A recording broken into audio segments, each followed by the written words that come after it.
غير معلومة، ولم يتسنى للعربية بعد التدقيق في صحة هذه الصور، وإذا ما كانت فعلا لطائرة الرئيس التونسي زين العابدين بن علي الذي غادر البلاد طبعا عند الساعة 5:30 بالتوقيت المحلي.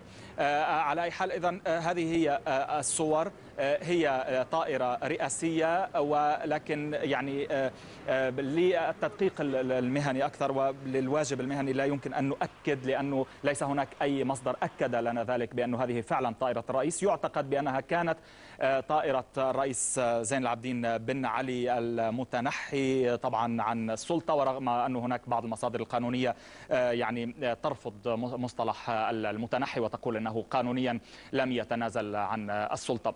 على أي حال أيضا في أو مع هذه المصادر القانونية التونسية نتابع، فقد أفادت للعربية بأن الرئيس المغادر زين العابدين بن علي كما قلت قبل قليل لم يتنازل قانونيا عن منصبه.